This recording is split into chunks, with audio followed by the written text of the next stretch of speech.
अस्सलाम वालेकुम student, welcome to my channel discover education. आज हम मैथ 3 और 4 के लेक्चर नंबर 2 के टॉपिक्स को डिस्कस करेंगे। लेक्चर की तरफ से आने से पहले आपसे रिक्वेस्ट है कि चैनल को सब्सक्राइब करें और बेल आइकन पर प्रेस करें ताकि हर आने वाली वीडियो आप तक पहुंच सके। चलते हैं अपने टॉपिक्स की तरफ। इसमें सबसे पहले हमने Newton first law of motion को डिस्कस करना है। बेसिकली हमारे पास ये होता है क्या है, जब एक बॉडी रेस्ट की हालत में है तो वो रेस्ट में ही रहेगी जब तक उस पर कोई एक्सटर्नल फोर्स एक्ट ना करे। इसी तरह अगर कोई बॉडी मोशन कर रही है तो वो मोशन में ही रहेगी, ठीक है, जब तक उस पर कोई एक्सटर्नल फोर्स एक्ट ना करे। आपने याद रखना है कि Newton first law of motion को लॉ ऑफ इनर्शिया भी कहते हैं। इनर्शिया जो होती है वो प्रॉपर्टी होती है मैटर की जो किसी भी बॉडी की मोशन को तब्दील करने की यानी कि रेजिस्ट करती है, ठीक है, कि उसकी मोशन तब्दील हो जाए। Inertia is the property of matter that resist the change in motion. इसके पीछे दो नेक्स्ट जो है इनर्शियल फ्रेम ऑफ रेफरेंस और non inertial frame of reference, वो भी हम देख लेते हैं। जो हमारे पास जो होता है इनर्शियल फ्रेम ऑफ रेफरेंस वो तमाम लॉज को होल्ड करता है जो कि अभी हम स्टडी करेंगे, ठीक है। न्यूटन्स के जितने भी लॉ हैं वो वैलिड अगर हों तो हम कहेंगे कि ये इनर्शियल फ्रेम ऑफ रेफरेंस है। और any frame moving at a constant velocity relative to other frame is also an inertial frame of reference, ठीक है। जो इनर्शियल फ्रेम ऑफ रेफरेंस होता है ना, इसमें बॉडी मूव करती है बिल्कुल कांस्टेंट वेलोसिटी से। इनर्शियल और non inertial frame of reference को ज़रा एक एग्जांपल की हेल्प से समझते हैं, ठीक है। एक फॉर एग्जांपल एक शख्स है बस के अंदर बैठा हुआ है और दूसरा शख्स जो है वो बस से बाहर है और एक बॉल जो है वो रोल कर रही है बस से बाहर ज़मीन पर। तो आप देख सकते हैं कि जो इनसाइड द बस पर्सन है और आउटसाइड द बस पर्सन है उनके लिहाज से बॉल की पोजीशन जो है वो डिफरेंट होगी, ठीक है, और बॉल की वेलोसिटी भी डिफरेंट होगी। या हम कह सकते हैं कि the velocity of the ball inside the person and outside the person is मेयरिंग from different frame of references, ठीक है। और जो हमारे पास जो है non inertia frame of reference वो होता है कि जिसमें लॉ ऑफ इनर्शिया होल्ड नहीं होता।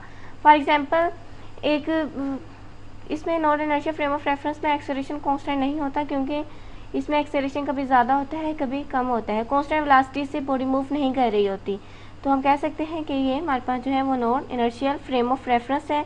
या एक बस को जब हम ब्रेक अप्लाई करते हैं गाड़ी को तब भी हमारे पास जो है वो नेगेटिव एक्सेलरेशन होता है, इसको भी non inertial frame of reference की टर्म में लेते हैं, ठीक है। ये सारे आपके हैंडआउट्स में नहीं दिया गया, आपने ये नोट डाउन कर लेना है, इंपॉर्टेंट है आपकी क्विज के लिए भी और शॉर्ट एमसीक्यूज के लिए भी। नेक्स्ट एग्जाम्पल है एक हॉकी बुक है आइस पर, ठीक है, और आइस जो है वो हमारे पास मोशनलेस है जब तक उस पर कोई भी स्टिक से कोई एक्सटर्नल फोर्स अप्लाई नहीं की जा रही इनर्शिया की वजह से, ठीक है। और जैसे ही हम उसको थोड़ा सा फोर्स करेंगे तो वो फ़ौरन स्ट्रेट लाइन में कांस्टेंट स्पीड से मूव करना स्टार्ट कर देगी क्योंकि उस पर इनर्शियल या हम कह सकते हैं क्योंकि उस पर एक्सटर्नल फोर्स एक्ट की गई है जिसकी वजह से उसकी पोजीशन चेंज हो गई है, ठीक है। इसकी नेक्स्ट एग्जांपल देख लेते हैं न्यूटन फर्स्ट लॉ की। जैसे ही कार जो है वो एक्सेलरेट करती है या हम कहते हैं कि अचानक से कार को ब्रेक लगाई जाए तो हम थोड़ा सा जो है अपने आप को झटका सा महसूस करते हैं, वो इनर्शिया की वजह से ही होता है जो हम थोड़ा सा अपने आप को फील करते हैं, ठीक है। नेक्स्ट हमारे पास लीनियर मोमेंटम है। लीनियर मोमेंटम जो है वो प्रोडक्ट होता है मास का और वेलोसिटी का, ठीक है। तो P is equal to mv, इनको हम P से भी डिनोट करते हैं मोमेंटम को। Newton second law of motion को देख लेते हैं। Newton second law of motion में जो है इसकी सिंपल वर्डिंग में मैं आपको समझा देती हूँ। Acceleration is produced in a body is directly proportional to the applied force and inversely proportional to the mass of the body, ठीक है। एक्सेलरेशन जो है जो बॉडी में प्रोड्यूस होता है वो डायरेक्टली प्रोपोर्शनल होता है अप्लाइड फोर्स के और इनवर्सली प्रोपोर्शनल होते हैं मास के।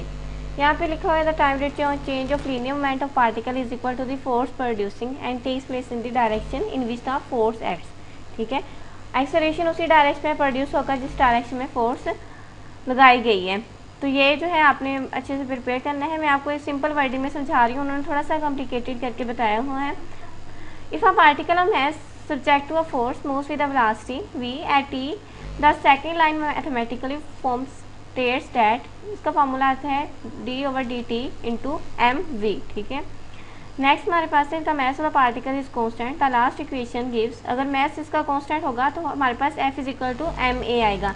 ये याद रखनी इक्वेशन हमारे पास सेकेंड लॉ ऑफ मोशन की है, where is the acceleration vector, the vector equation is called the equation of the motion. Force in equilibrium, the force acting on a particle are said to be in equilibrium if these do not change the state of rest or character of motion in the particle, ठीक है। अगर कोई particle पर जो है वो motion लगाई जाए और इनकी जो है पोजीशन चेंज ना हो, अगर वो स्टेट ऑफ रेस्ट में है तो उसी में रहे, अगर वो मोशन में है तो वो मोशन ही करते रहें, तो हम कहेंगे कि फोर्स एक्विलिब्रियम में लगाई गई है। In this case the state of the particle is refer to as an equilibrium state. In the equilibrium state of particle the rate change of its velocity is zero, its acceleration is zero. इसकी velocity भी zero होगी और acceleration भी zero होगा क्योंकि equilibrium है।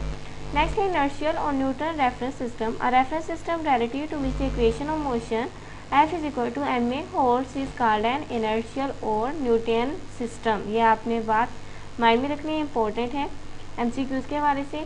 Newton's का third law देख लेते हैं। न्यूटन्स के थर्ड लॉ में ये कहा था कि every action has a reaction but opposite in direction equal in magnitude. यहाँ पे दिया हुआ for every action there is an equal and opposite reaction. ये भी बात याद रखनी है कि ये ऑपोजिट रिएक्शन होते हैं, इक्वल मैग्नीट्यूड में होते हैं, ऑपोजिट डायरेक्शन में रिएक्शन किया जाता है।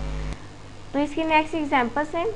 जिस तरह हम फ्लोर पर अगर बात करते हैं तो हम फील होता है कि हमारे फुट जो है वो पीछे की तरफ पुश हो रहे हैं, तो ये जो है इसी वजह से है। ठीक है, न्यूटन्स के थर्ड लॉ ऑफ मोशन में जो हमारे पास स्टेट है। ठीक है, तो ये आपने एग्जाम्पल्स देख लेनी है। जिस तरह एक जो है गन से फायर करते हैं तो वो गन पीछे की तरफ झटका खाती है, जिस तरह फायर करते हैं जैसे ही, क्योंकि गन जो है फायर जो है आगे की तरफ हुआ है और गन पीछे की तरफ झटका खा रही है, तो ये रिएक्शन की वजह से होता है। आज के लेक्चर के टॉपिक हमारे पास यहाँ पे होते हैं एंड। नेक्स्ट लेक्चर के टॉपिक्स पैरेललोग्राम लॉ से स्टार्ट होते हैं, वो हम नेक्स्ट स्टार्ट करेंगे। उम्मीद है आपको समझ आई होगी। वीडियो को लाइक ज़रूर करें, चैनल को सब्सक्राइब करें। मुझे दीजिए इजाज़त। अल्लाह हाफिज़।